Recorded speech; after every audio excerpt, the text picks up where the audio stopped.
अस्सलाम वालेकुम जी सारे दोस्तों का की हाल है। उम्मीद करता हूँ ठीक हो खैर खरीयत नाल होवो। अज असी जनाब खुश हाँ, बिल्कुल खुश हाँ। अज असी जा रहे हैं पिंडी भट्टियां। उत्थे सलाह मरियम नवाज साहबा ने कोई पैसे का मैसेज किया है। मैं क्या भाजी क्यों लै गए। मैं तो बुरी वेखो तैयार म्यार हो के चिट्टे बंगले बन गए तो डेरे तो असी निकले जाने तो चले हाँ पिंडी भट्टियां। रहना साढ़े नाल है। अज तो तुहानू सारा माहौल विखाना है किवें पैसे मिलते हैं, की होंदा तरीके कारे ते कित्थों लभदे ने। मोटरसाइकिल उत्ते जाते पे हाँ ते ठीक है हाँ बहते हो जी पूरी मात्रा वे असी अपने जी पिंडी भट्टियां।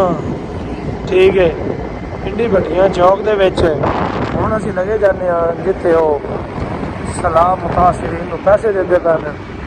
हुण वो जगह लभदे हैं वो पता नहीं कित्थे करके आए आ बट कराई वाले ने दिखाया पहुंचे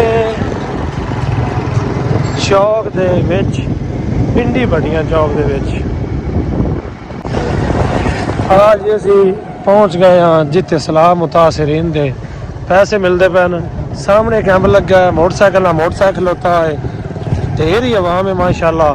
दुआ करो बवारी ठाओ आ जाए साड़ी भी।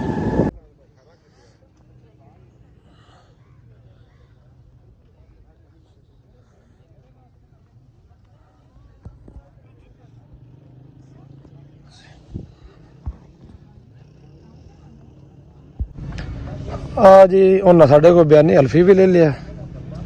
ठीक है जिंदे उत्ते सन अगो सलाह कोई पैसा नहीं लभ सकता।